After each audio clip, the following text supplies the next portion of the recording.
Evening. Welcome to tonight's show. If you are in New York or the Tri City area, you are being bombarded with some snow, and hopefully it leads to some sort of 2 hour snow delay. We haven't had any of those yet this year, which is really tragic, although there are far more tragic things in the world to worry about than not having a snow day on any kind of level. In general, for me personally, I love the winter and whatnot, but if you're not, if I don't get a little snow, then like what's the point of the cold? Like the cold is a sacrifice for the snow. Generally when it snows, it's the type of cold that's really nice. It's not like a bitter, damp, freezing cold. When it gets too cold to snow, that's when you blow. Oh, yeah. So tonight, I wanted to talk a little bit about the Igster. We talked about Iggy Pop, the undefeated, true reigning king of rock and roll, or at least punk rock, I would say. He's also known as the godfather of punk rock. We cover him from time to time. I'm still waiting on Nick, my friend Nick from the Stoogeholics group. I'm waiting, dude. Let's cover Funhouse, dude. I'm ready. What's up? Let's go. You and me. In the meantime, I'm just going to talk about things that never were, definitely probably shouldn't be, but are fun to think about. That's one of like our favorite pastimes here on the channel. Yeah, see, Kevin's already got a 2 hour delay tomorrow. You lucky goose. You lucky goose. I want full snow day. That's what I want. Give me the full damn snow day. It's fun. It's a fun game. They do it in comic books all the time. What if this, like Elseworlds? You ever heard of Elseworlds? For DC, that's where it's some alternate reality where this happened or this did not happen. And in the case of Iggy Pop, there were several what if alternate realities, one of which is a real mind-boggling notion with Iggy Pop possibly, or at least being approached to front the Doors. So after Jim Morrison died, Iggy became very friendly with Ray Manzarek, the friggin' keyboardist, the piano player, whatever you want to call him, Fender Rhodes piano player of the Doors. That's right. It is Kevin's birthday. Happy birthday to you, Kevin. It's Kevin's birthday, and you are all invited to his pity party. No, happy birthday, Kevin. That's awesome, man. I hope Kevin gets a snow day for his birthday. He deserves it. Give it to him.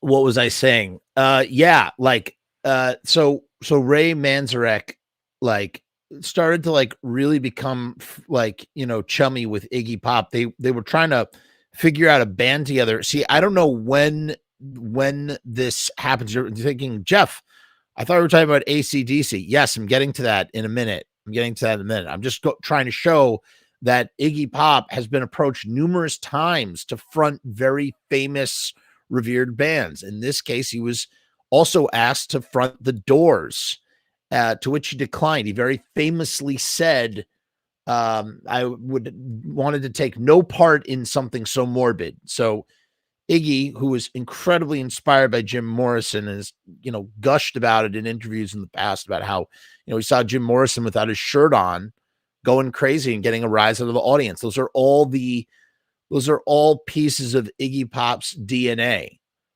found in Jim Morrison. It would be interesting to see. I think in past shows, I've said I would never want to see that, but that's not true, man. I kind of would. I think it would be very interesting.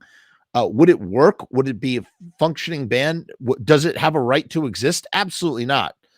I mean, to replace Jim Morrison with anybody would be ridiculous. But from a sheer morbid curiosity, sort of like novelty standpoint, to see, in the same way that I would love to see Angelo Moore front the Bad Brains. You know what I mean? I'd love to see Iggy Pop doing a Doors set with them. That would be cool. Did they ask Uncle Glenn? I don't I don't think Uncle Glenn was a twinkle in their eye when they could have asked him for that. He was still singing in Kudat and Boojang or whatever. So after that happened, after this whole Doors thing, or around the time of the Doors, I don't know. I don't even know when it all went down, but at some point it happened. And here, let me find the good article. What do we want here? I think what we want is Guitar World. Guitar World has the best one. Yeah, Guitar World magazine. Let's do that. Here we go. Let's see what Guitar World says. Iggy Pop. This is written by Matt Owen on January 3rd, 2023. Iggy Pop says he was once asked to join acdc. I listened to their record and I thought, I can't fit that bill. The Stooges frontman, who felt he wasn't what the band needed, also recalled a wonderful encounter with Bon Scott. So I have to assume that Iggy was approached after Bon Scott died. When did Bon Scott die? Let's try and pinpoint what kind of Iggy was being approached to sing for AC/DC. And just, to get conversation rolling, would you want to see Iggy? Could you want to see Iggy Pop fronting either the Doors or AC/DC had either of those lineups happen? I think ideally what I always want to see is a supergroup formed. I don't want to see Iggy singing for AC/DC. I don't want to see Iggy singing for the Doors. I want Iggy to be singing for the New Order of the Doors, right? I want Iggy to be singing for the New Order of AC/DC, whatever that means, So like maybe they call themselves like High Voltage or something. That would be cool. High Voltage with Iggy Pop fronting AC/DC. That works. And then with the Doors, like what would you, I don't know, some other name for, Iggy Pop plus the Three Doors. That would work. That would be rad. But, for them to release, it would be a novelty at best. Oh, that's that one AC/DC album that Iggy sang on. Oh, that's that one Doors album. Like the way Black Sabbath did that a whole bunch, right? A little bit. They had like 4 or 5 lead singers, not including Ozzy. Although I will always stand by Dio fronted Sabbath as just being excellent. When did Bon Scott die? We're going to find out this right now. Oh, so February 19th, 1980. And then Brian Johnson replaced him and they did Back in Black, one of the greatest selling records of all time. Could you imagine Back in Black with Iggy? Back in Black. I hit the sack. How would that sound? It would be really weird. So where is Iggy in 1980? He's fresh off the Berlin albums that he did with David Bowie, right? He basically really establishes his solo career with David Bowie, starting with The Idiot in 1976.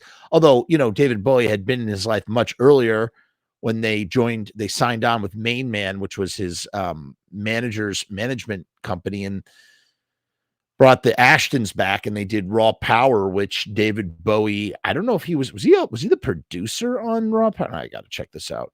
Raw Power. Let's see. I don't think he produced it. I know he mixed it, but I don't think he was the producer. Was he the producer? Yeah. Produced by David Bowie. Right. That's right. Okay. And he also mixed it too.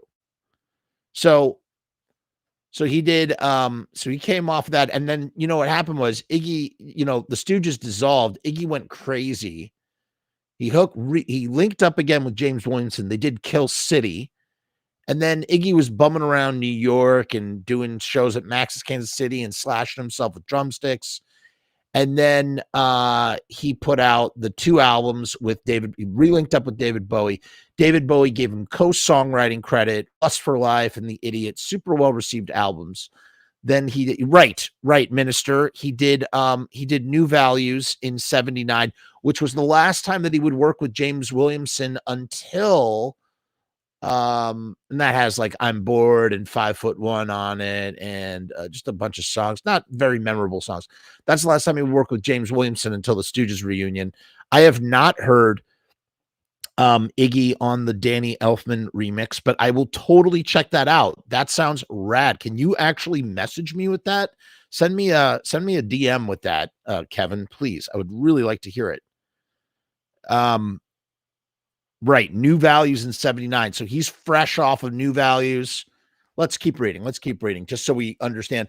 Iggy Pop has revealed that he was once asked to join acdc as the band's lead singer, but turned down the opportunities he felt he couldn't bring to the table what they needed. I mean, maybe not what acdc needed, but imagine like the combination of Angus Young, the feeding back of energy between Angus Young and Iggy Pop, just going back and forth, back and forth. That's high voltage. That's what you would want. You would want an album called High. Thanks, Kevin. I just got it. I'm not going to play it on the show, but I will check that out as soon as I get off. I would call that. Okay. So I'm saying it on the record right now. Don't call them ACDC. You call them High Voltage, and you just have Angus Young and Iggy, who, Angus Young is still kicking it, right? He's still around. Get them together. Have Angus play on an Iggy album. That would be insane. That would be absolutely insane. I would check that out, but not to call it ACDC with Iggy Pop singing. It's just too weird. It's just meshing two things that don't belong. Now, ACDC is not synonymous with Bon Scott anymore because Brian Johnson, he came in and he crushed it as their new lead singer. So ACDC their identity is not necessarily tied to the lead singer, which actually leads me to think maybe could it work with Iggy? Although Iggy doesn't have the vocal range. Sorry, I'm like literally thinking this out in my head as we're talking. In real time, I'm trying to decide. No, most certainly would never work. It would never work. But give Iggy some Stooges songs maybe, and just like a variety of stuff that's in his register that maybe he could sing from ACDC. Maybe Dirty Deeds done dirt cheap. Oh, I love that. Rennie, you are on the money. Raw Voltage. That's what you would call that band. You'd call them Raw Voltage, and they would kick so much butt. And it would just be, could you imagine like Dirty Deeds done dirt cheap? He could do it. He could absolutely do it. The vocalist made the revelation while in conversation with the New York Times and explained that he was initially asked to become AC/DC's frontman before moving to England to reform the Stooges for, oh crap. I totally messed up. Wow. Okay. That's what happens when you don't pre-read articles. My bad, guys. My bad. So he was actually approached as early as when he moved to England to reform the Stooges the first time that it was. That's when him and James Williamson, they were signed to Main Man, as I was just saying, and they linked up with David Bowie for the first time.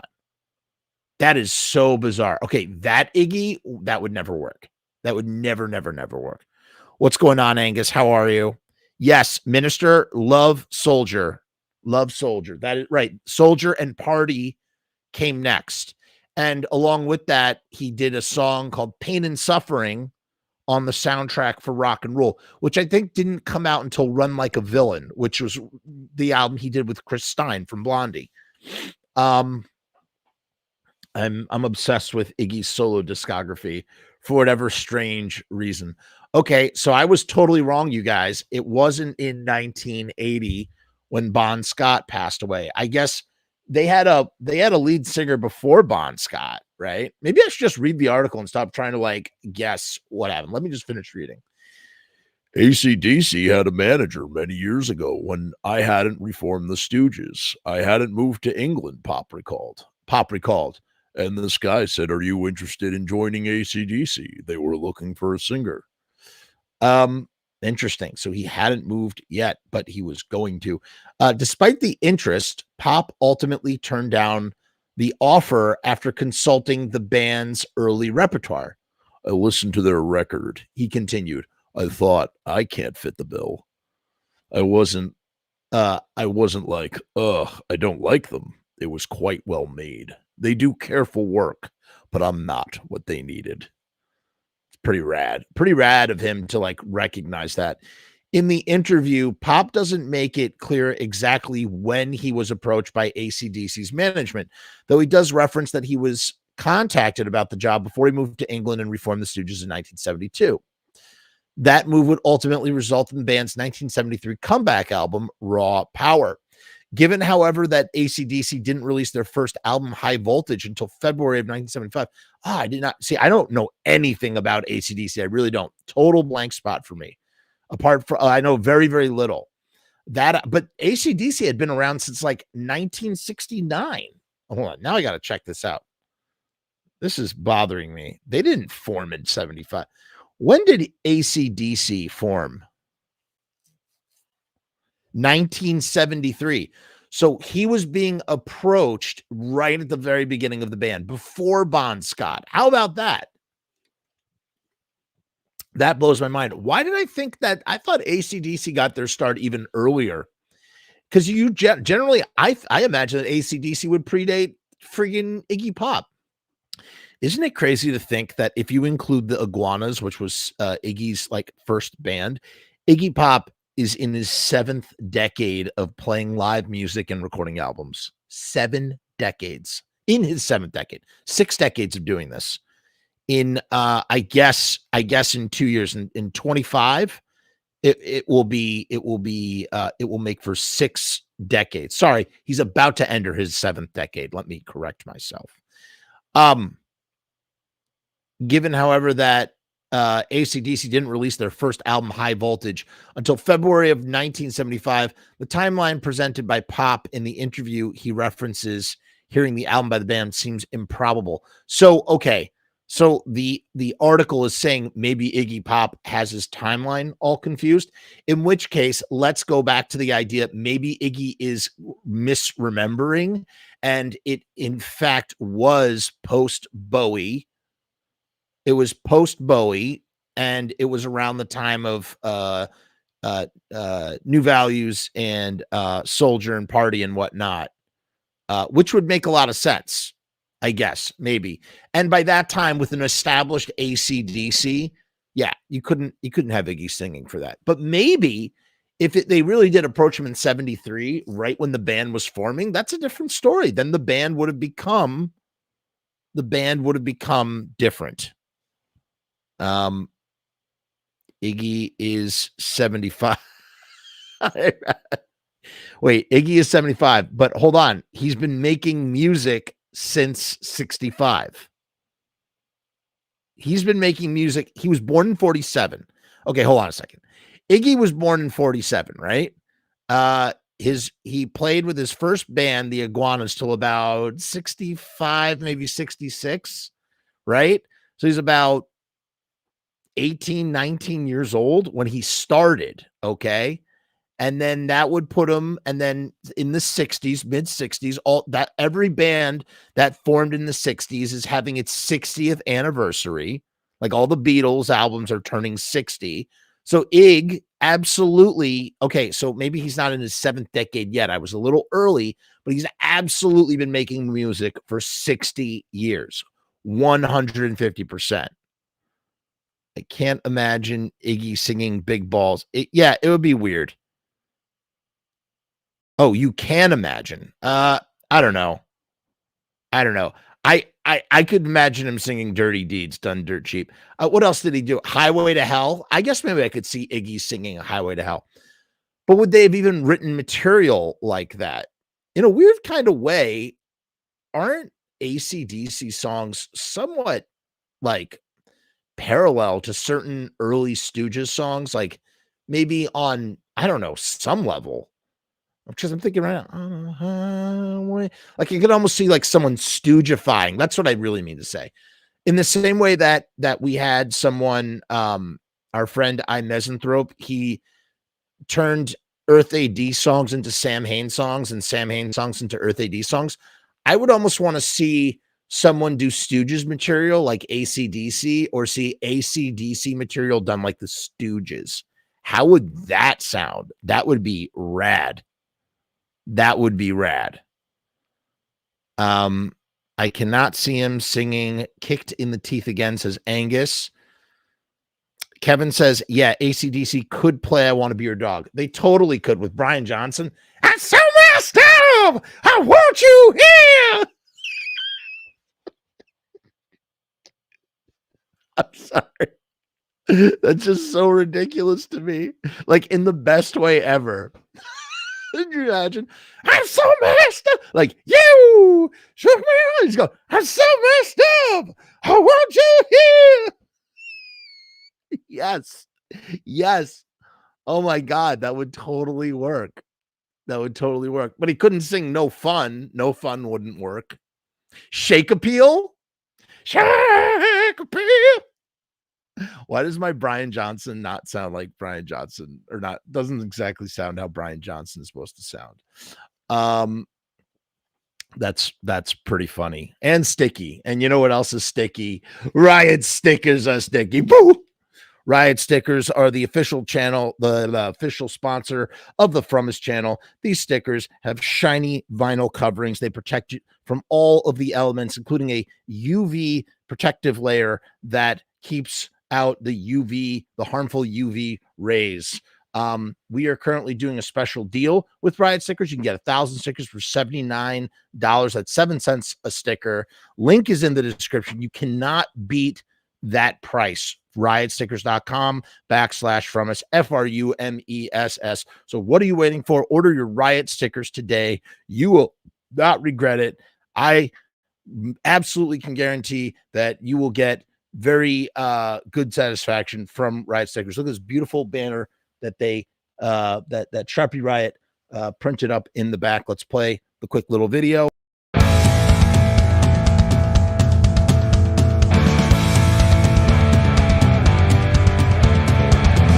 We make stickers, banners, and buttons too, posters and promo cards. There's nothing we can't print for you. From stage backdrops to bass drum heads, we can print on shirts, we can print on hats, we can print on pants. Cheap prices and high quality, quick turnaround times and free shipping. We also offer free artwork support, great customer service, and so much more. Riotstickers.com, Riot Stickers, we are the bomb. Riotstickers.com, Riot Stickers, we are the bomb. Riotstickers.com, Riot Stickers, we are the bomb. Riotstickers.com, Riot Stickers, we are the bomb.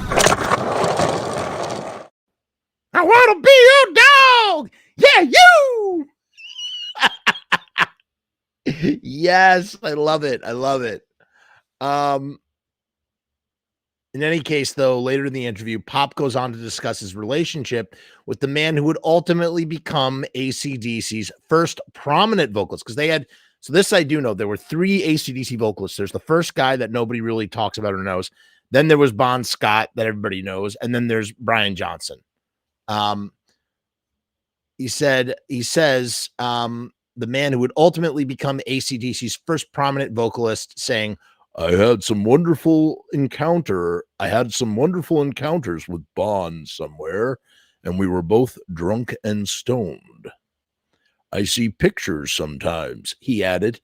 I go, I don't remember, but that's me with Bon. I love what he did. After Scott died at the age of 33 in 1980, acdc considered numerous potential replacement singers before ultimately hiring Brian Johnson, who's been with the band ever since. Recently, Johnson was particularly coy about the future of acdc, explaining to Sirius XM's Eddie Trunk that he had been told not to answer questions about the subject, as it's the band's official line. You know, a great example of weird bands, like band lineups. You had Axl Rose singing for acdc. That's weird. I haven't listened to any of it, but that's weird.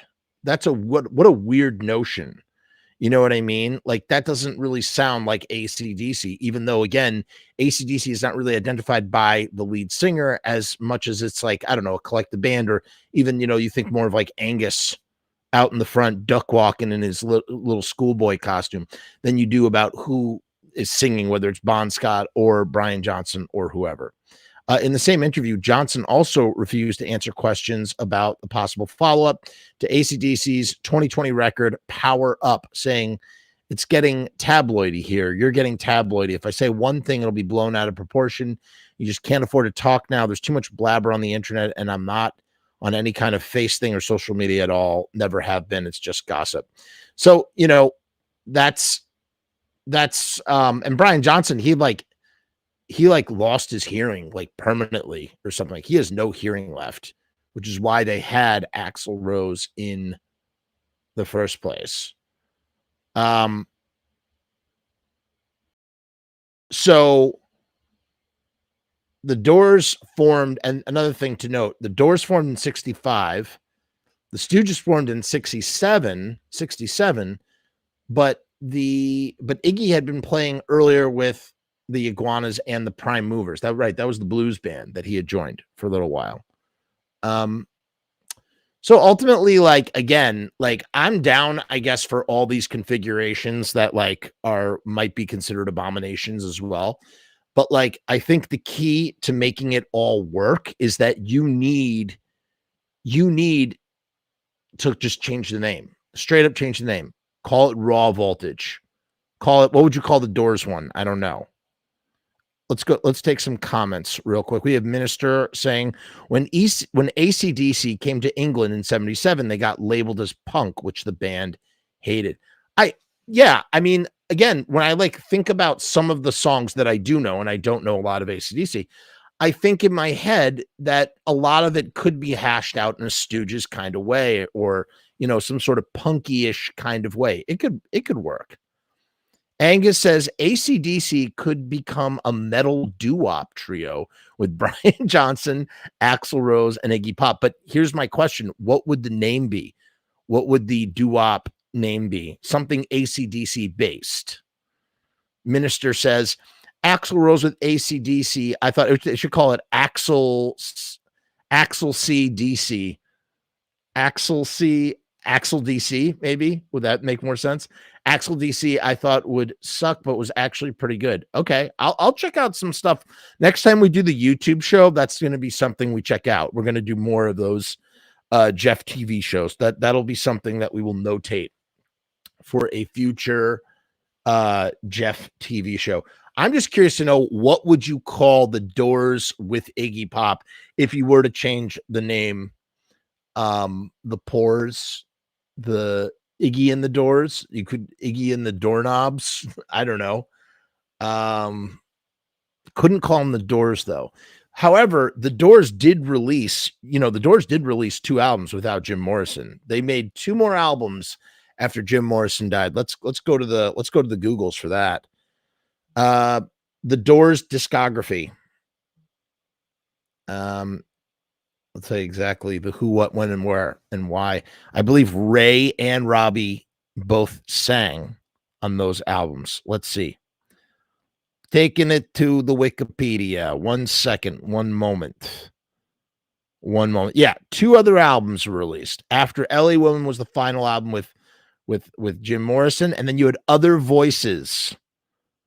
I mean, they kept going after Jim died, man. Other Voices came out, and the vocals were both Robbie and Ray. That's crazy, man. That is really crazy. So they became a power trio. I don't know if you call it a power trio, but they became a trio. And then Full Circle was the final Doors album, and that was released in 72. And yeah, that was, let me tell you, they really tried. Both, same thing. Both Ray and Robbie sang lead vocals, which is funny because when they kind of came back and did the Doors of the 21st Century, they had a lead singer. Why wouldn't they just keep, I don't know, They could have kept powering on. They could have gotten a new lead singer and just called themselves by a different name. What's funny is if they went to Iggy and say, "Hey, do you want to sing for us? We're going to call ourselves something else." I'm sure Iggy would have been more open and receptive. It was the fact that he was to replace Jim Morrison in the Doors that Iggy Pop was so turned off by. Minister says those post Jim Morrison albums are terrible. I'm sure they are. I've never listened to them, but I'm sure they are. And there's a great book by John Densmore, who's the drummer. He wrote a book about his legal battles with Ray and Robbie over like the catalog and using the songs and commercials and stuff. How he thought that Jim wouldn't want it and was trying to put a stop to it while Ray and Robbie were trying to cash in and whatnot. BJ Savage says, never thought about the other Doors albums without Jim, even though I had one of them. LOL. Yeah. That's a weird thing to comment. Babaloo? I don't know what you mean. Angus says, Iggy in the Doors could be called Iggy Breaking On Through. Actually, I kind of like that. Or you could just call it Breaking On Through. Iggy Breaking On Through. I don't know. It doesn't roll off the tongue, I'll be honest, Angus, but I think you're on the right track. Maybe just break on through, breaking on through. Right, breaking on through the Doors. It could work. That could work. You could just pick a Doors song. What's that song? They can call themselves Strange Days. That might be an interesting post. Just anything. I honestly, I think the ultimate template is what Minutemen did after D Boon died, calling themselves Fire Hose, and what Joy Division did after Ian Curtis. They called themselves New Order. Those are two prime examples of continuing on, even with like a similar sound as like, it's like you're not missing a beat. You're just changing the thing because the person that made the thing is gone. You can't call it the thing without the person who made the thing if the thing is not there anymore. That's, and we've, what better example than, Jerry's Misfits, right? Sorry, Jerry. Sorry, Uncle Jerry. Call yourselves the Resurrected. Call yourselves them. Arose but by any other name. That's a short one tonight, guys. It's a short one. I'm going to watch Your Honor on Showtime. I don't know if anybody's watching this show with Bryan Cranston. Your Honor, it's really good. It's in the second season. So I'm actually gonna take off early. If you are into the secret shows that we've been doing, if you're a YouTube member or a Patreon member, I just recorded tonight. I recorded another secret show in that series, not the Stephen King one, the other one, not the Lodi Files, the other one, if you know what I'm talking about, the secret show. So another episode of that is in the can and will be going up. Erie Vaughn Part 8, the final chapter of the Erie Vaughn interview series, has been edited. It's uploaded. It's primed. It's going to be out in early March for Patreon and YouTube members early, and then it will be dropping at the end of the month. And then get ready for John Christ and the John Christ interview and what we'll do. I got to shape all that material together. That's going to take a little bit more work because we kind of like jumped a little bit all over the place, which I don't mind doing, but I just want to give, like, we have this really good thing at the beginning and I want to kind of like make that its own separate thing. So we'll see. And the table reading. Yeah. So keep your eyes peeled for I'm going to keep talking about this a lot. My Shadow, my new screenplay, it's eventually going to be my next feature-length film. It's called My Shadow. We're doing a audio play. That's right. I'm putting on a play on the YouTube channel with a script that I wrote. And the last thing I'll say is this. If you do decide you want to tune in for the play, and I hope you do, it's an original narrative story of fiction that I wrote myself. And the idea is that you will put on your headphones or your speakers. You'll turn off the lights. Maybe you light some candles, sit in the dark, close your eyes and listen to the play and let it transport you to the world of the story. That's the vibe we're going for. That's what I want. I want it to be an immersive experience, and eventually it will be adapted into a film. So that's all in the works. In any case, if you are driving tonight or tomorrow, please stay safe out there if you are in the tri-state area. For the rest of you, peace and hair grease. I'll be back tomorrow for sure because like I said, I think it's a good chance it's going to be a snow day, in which case I'll be around. So we'll see. What's up, Room Morgue? Thank you. Always cough cool, Mr. Rumorg. And yes, I'm glad you like Your Honor. The first season was excellent. I love what they're doing in the second season. Not going to spoil it for anybody. And guys, guess what's coming up? What's the Yellow Jackets? Yellow Jackets season 2 at the end of March. Hell, mother effing yeah. That's going to be a good time.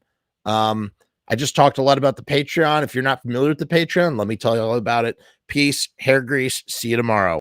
Hey guys, what's going on? It's Jeff. So I've decided to make a Patreon. What is Patreon? I don't know how to define a Patreon. Let me look it up. Patreon is a membership platform that makes it very easy for creators to get paid for the things that they're already creating. I want to do it full time. I want this to be my full-time job. In my efforts to make that happen, I've set up this platform. Is it going to work? Is it going to be successful? I don't know, but I would rather try and crash and burn than not try at all. The goal is to create enough passive revenue so that I can continue to do this full-time, uninterrupted. Why? Because I love to do this. I love creating content. I love making videos. I love shooting films. I love doing podcasts. In case you couldn't tell, I love to talk and I never shut the fuck up. So right now I've kept the Patreon incredibly simple. There's 2 tiers, and that may change in the future. The Murdergram is a simple way to extend support for all of the hours and hours of free content on the channel for nothing more than $1. 38 cents goes to Patreon. What's $1.38, eh? It's less than a cup of coffee, but it's a great way that you can show support for very little effort. When you divide that $1.38 by the hours and hours and hours of time spent listening to this endless drivel of content, the dollar cost average works out. Next up is the YouTube Casualty for $6.66. The YouTube Casualty is loaded to the gills. Enjoy the archive ad-free, as well as ad-free early access to special docu-style podcast videos, music reaction commentaries, and the like, a month before they drop on YouTube, loaded with ads, I might add. You're also going to get exclusive content and behind-the-scenes content that is not available on YouTube or anywhere else. So you get to peek behind the veil. And believe me, there's a couple of choice pieces. Most of all, more than anything, whether you join the Patreon or not, I just want to thank each and every one of you that comes to the channel, that watches all the shows, that leaves comments, that participates, that subscribes. That's really the most important thing. This is just trying to find a way to earn a living as an artist. And with that, thank you for my TED Talk. Join the Patreon because we need you! 66 cents.